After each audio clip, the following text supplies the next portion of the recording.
Jacques Prévert est né en 1900. Au sortir d'1 an au front et de 2 ans au service militaire, Prévert, qui a alors 22 ans, a déjà des idées politiques et artistiques bien affirmées. L'ensemble de son œuvre et ses nombreuses créations dans plusieurs domaines en témoignent. De même que d'autres créateurs de sa génération, Prévert est anticonformiste et assoiffé de voix et de formes nouvelles. Soif affirmée par ses actions d'agite-propre avec le théâtre Octobre et ses nombreuses collaborations avec les réalisateurs de cinéma.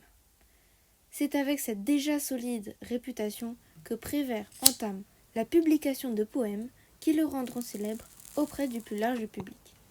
Et ce, jusqu'à aujourd'hui, puisqu'on apprend et étudie encore ses poèmes dans toutes les écoles francophones.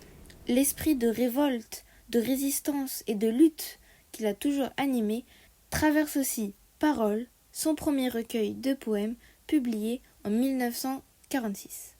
Son humour, ses jeux de mots et la place qu'il donne au langage familier dans l'écriture poétique séduit les lecteurs.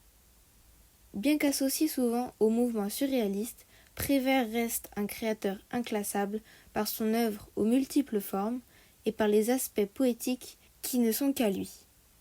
Il meurt en 1977 d'un cancer du poumon. Paroles est un des recueils les plus connus de Prévert. Publié juste après la guerre, l'œuvre est composée de 95 poèmes. Dès sa première parution, elle rencontre un très grand succès. La structure générale regroupe les poèmes les plus longs au début. Cependant, 2 exceptions. Le plus long, La crosse en l'air, est placé au milieu sur 35 pages et Lanterne magique de Picasso est choisi pour la clôture du recueil. Pourtant, une grande partie des poèmes sont courts, certains ne faisant que 2 lignes. L'alchimie poétique de Prévert est récurrente et tout à fait nouvelle. Le mariage de 2 idées qu'on n'aurait jamais pensé à rapprocher relève bien des idées surréalistes et provoque des étincelles inattendues, mais très lumineuses.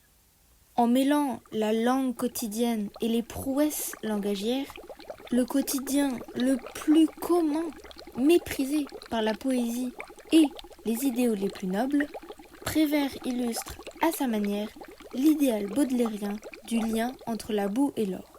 Originellement publiés indépendamment, ces poèmes répondent tous à une forme semblable.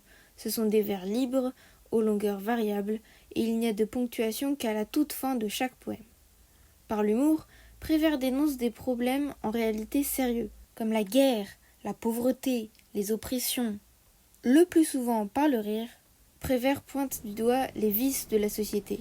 La douceur et la violence s'entremêlent. Les sujets qu'il aborde sont divers, comme l'amour, l'école, la guerre, les violences de l'État, la nature, la liberté, etc. Cet amour, par exemple, nous propose une description méliorative et péjorative, assemblant au final 2 visions de l'amour qu'on penserait opposées. Je vais maintenant faire la lecture du poème Le Cancre. Il dit non avec la tête, mais il dit oui avec le cœur. Il dit oui à ceux qu'il aime, il dit non au professeur. Il est debout, on le questionne, et tous les problèmes sont posés. Soudain, le fou rire le prend, et il efface tout, les chiffres et les mots, les dates et les noms, les phrases et les pièges. Et malgré les menaces du maître, sous les huées des enfants prodiges, avec des craies de toutes les couleurs, sur le tableau noir du malheur, il dessine le visage du bonheur. Emblématique de la poésie de Prévert, Le Cancre, sous une formulation simple, défend les causes des enfants victimes de la répression de l'imagination par le système éducatif. Le recueil compile des sujets toujours d'actualité et qui parlent à tout le monde, s'ouvrant à la plus large audience. Le langage qu'il utilise nous rend l'auteur sympathique, comme si on était proche du poète. Plus qu'une simple lecture, on a l'impression de converser avec un ami. La lecture est agréable et légère, fluide.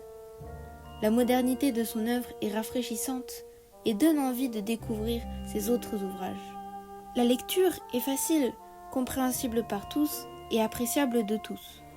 De plus, comme il s'agit d'un recueil, il est possible de le lire à son rythme, boulimique ou nonchalant. C'est pourquoi je le recommande.